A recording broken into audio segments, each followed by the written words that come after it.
Hello doctors, ये मेरे यानी डॉक्टर समीन मंसूरी के पर्सनालिटी स्टडी का 6th वीडियो है।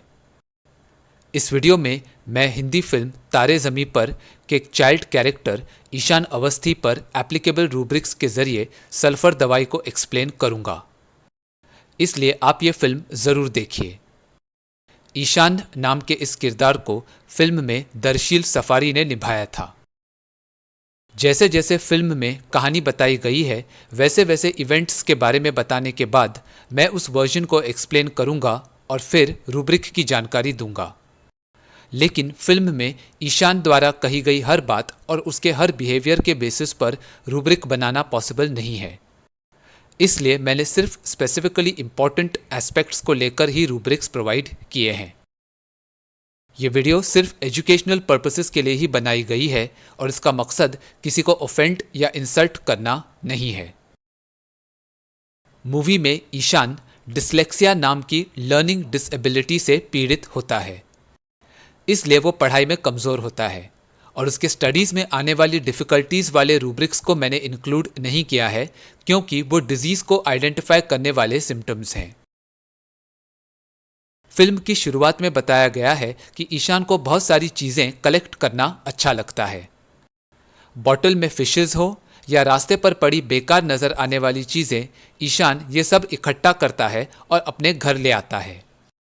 इसलिए पहला रूब्रिक है कलेक्ट्स मैनी थिंग्स। ईशान को गंदा रहना अच्छा लगता है।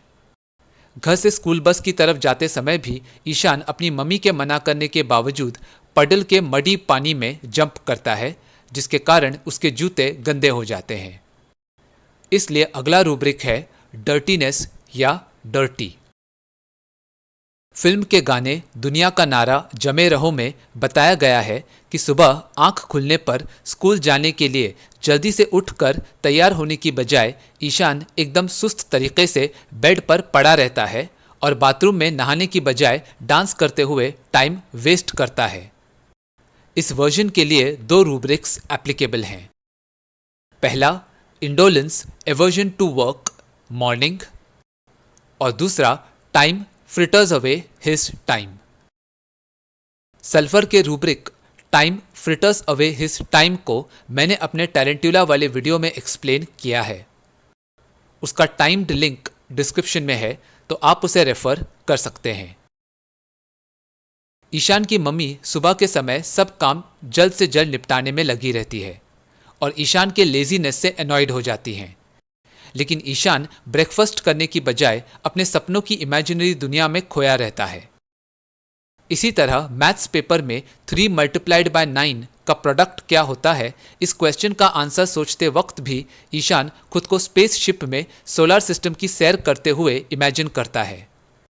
मतलब इन दोनों सिचुएशंस में जहां ईशान की मम्मी और क्लास के बाकी स्टूडेंट्स टेंस्ड हैं यानी हीट स्टेट में हैं, वहीं ईशान अपने ख्वाबों ख्यालों को एंजॉय कर रहा है। इसलिए ईशान के इन दोनों बिहेवियर्स का कॉमन रूब्रिक है fancies exaltation of during heat. Fancy मतलब आपकी अपनी कल्पना से बनी सोच या कोई इमेज जो असलियत में सच नहीं है, लेकिन ये बात जानते हुए भी आपको वो काल्पनिक विचार अच्छा लगता है। एक्सॉल्टेशन, इस फीलिंग में इंसान अपने मौजूदा नॉर्मल स्टेट से एक बहुत ज़्यादा अच्छी और इमोशनली प्लेजेंट स्टेट में पहुंच जाता है। ईशान अपने आंसर पेपर्स को घर लाकर अपनी मम्मी से साइन करवाने की बजाय उन्हें डॉग्स को खेलने के लिए दे देता है। इसी तरह जैसे कि मैंने अभी बताया था, मैथ्स के एग्जाम पेपर को आंसर करते वक्त भी ईशान बिल्कुल सीरियस नहीं होता है, यानी गंभीर बातों को भी ईशान बहुत हल्के में लेता है। इसलिए ये रूब्रिक है फ्रिवलस।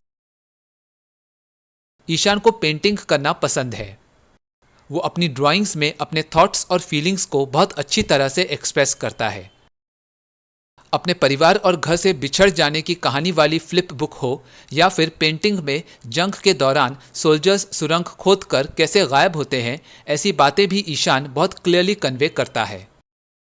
इतना ही नहीं, वो मामूली चीज़ों से पानी में चलने वाले एयरक्राफ्ट यानी सी प्लेन का मिनिएचर मॉडल भी बनाता है। इसलिए ये रूब्रिक सिर्फ आर्ट एबिलिटी फॉर नहीं है, बल्कि सही रूब्रिक है एक्टिविटी डिजायर्स क्रिएटिव।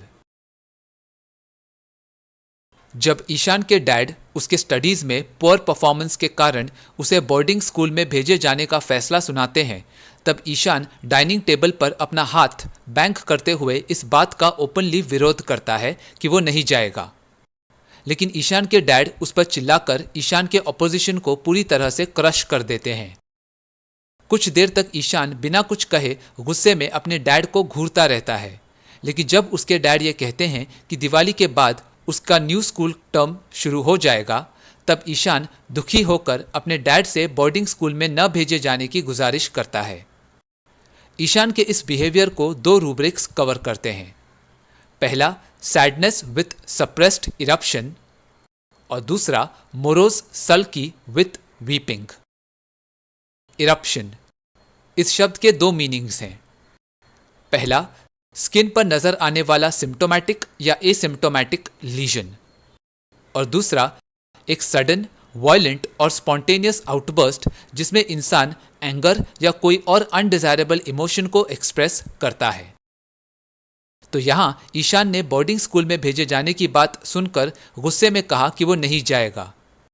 इस सडन आउटबर्स्ट के जरिए ईशान ने अपनी नाराजगी को ओपनली एक्सप्रेस किया, लेकिन उसके डोमिनेटिंग डैड ने उसके इस डिस्प्लेजर को पूरी तरह से सप्रेस कर दिया, जिसके कारण ईशान दुखी होकर रोने लगा। Morose sulky with weeping. Morose, इस शब्द का मतलब है कड़वाहट के कारण उदास चेहरा बनाकर अपनी नाराजगी एक्सप्रेस करना। सल्की, इस शब्द का मतलब है मुंह फुलाकर चुपचाप बैठे रहना, ताकि देखने वाले को पता चले कि आप अपने साथ हुई किसी गलत बात के कारण नाराज हो। तो इस rubric morose sulky with weeping में पेशेंट अपनी नाराजगी, इरिटेबिलिटी और रिपल्सिवनेस, इन तीनों इमोशंस को चुप रहकर लेकिन कभी कभी ऑफेंडर को घूरने वाले अपने गुस्सैल फेशियल एक्सप्रेशंस के जरिए कन्वे करता है। लेकिन जब पेशेंट को रियलाइज होता है कि अपनी नाराजगी को एक्सप्रेस करने के बावजूद सिचुएशन अनफेवरेबल ही रहने वाली है, तब पेशेंट रोने लगता है। दिवाली के मौके पर ईशान चुपचाप गुमसुम और नाराज चेहरा लिए अकेले बैठा होता है। जब ईशान का दोस्त उसे हर्ट करने के लिए उसे बार बार यह बात कहता है कि ईशान बोर्डिंग स्कूल जाने से डर रहा है, तब इस टीजिंग से तंग आकर ईशान अपने हाथ में जलता हुआ क्रैकर दिखाकर बोलता है कि वो नहीं डर रहा है। जब ईशान उस जलते हुए क्रैकर को अपने दोस्त की तरफ फेंकता है, तब उसका दोस्त डर के मारे वहां से भाग जाता है और अब ईशान रोते हुए बोलता है कि वो बोर्डिंग स्कूल नहीं जाएगा। इसलिए यहां सबसे पहले मोरोज सल्की विथ वीपिंग ये रूब्रिक एक बार फिर एप्लीकेबल है, और दूसरा रूब्रिक है अफेक्टेशन। ईशान डरा हुआ है और जानता है कि उसे बोर्डिंग स्कूल जाना पड़ेगा, लेकिन वो अपने दोस्त के सामने खुद को निडर बताने के लिए अपने हाथ में जलता हुआ क्रैकर दिखाता है। ईशान के इस फॉल्स प्रिटेंस वाले बिहेवियर को अफेक्टेशन कहते हैं। अपनी फ्लिप बुक के जरिए ईशान अपने फैमिली से दूर होने और प्यार न किए जाने वाली फीलिंग्स को एक्सप्रेस करता है।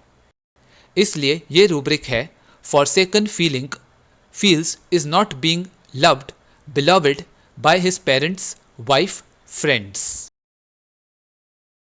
बोर्डिंग में भेजे जाने पर और वहां अपने टीचर्स से डांट सुनने पर ईशान का आत्मविश्वास पूरी तरह से खत्म हो जाता है। यहां तक कि वो अपने क्लासमेट राजन दामोदरन से पूछता है कि वो तो पढ़ाई में इतना अच्छा है, तो फिर राजन के पेरेंट्स ने उसे बोर्डिंग में क्यों भेजा। ईशान के इस सवाल से उसका खुद के बारे में लो और इंफीरियर फील होना कन्वे करता है। इसी तरह जब टीचर रामशंकर निकुंभ यानी आमिर खान और बाकी स्टूडेंट्स ईशान के बनाए हुए सी प्लेन के मिनिएचर मॉडल की तारीफ करते हैं, तब ईशान वहां से चला जाता है। ईशान के इन दोनों बिहेवियर्स के लिए कॉमन रूब्रिक है confidence, want of self confidence, self depreciation. Self depreciation, इस टर्म का मतलब है खुद को, अपनी एबिलिटीज या फिर अपने अचीवमेंट्स को लेस इंपॉर्टेंट और वर्थलेस समझना। अपने आप से फ्रस्ट्रेटेड ईशान क्लासरूम की बालकनी पर लगी ऊंची रेलिंग्स पर खड़ा होकर नीचे देख रहा होता है, मानो जैसे वो अभी वहां से कूदकर अपनी जान देने वाला है। इसलिए ये रूब्रिक है suicidal disposition, throwing himself from a height. अब ईशान के सल्फर पर्सनालिटी वाले इंपॉर्टेंट सिम्टम्स को सोर्स बुक्स से स्टडी करते हैं। डॉक्टर एलेंस एनसाइक्लोपीडिया में लिखा है, she does not know what to do with herself on account of internal discouragement. While walking in the open air, she suddenly became sad.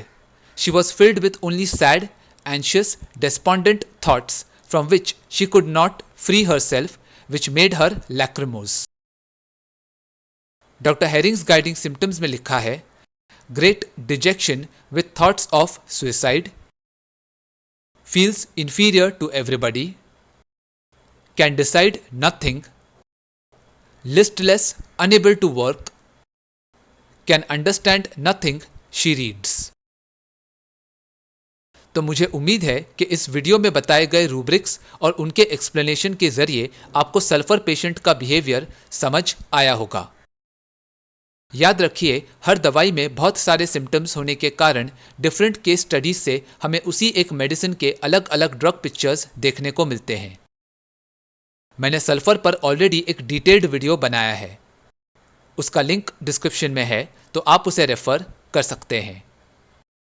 मैंने lycopodium, Platina और वेराट्रमैल्ब पर differential materia Medica का एक video बनाया है।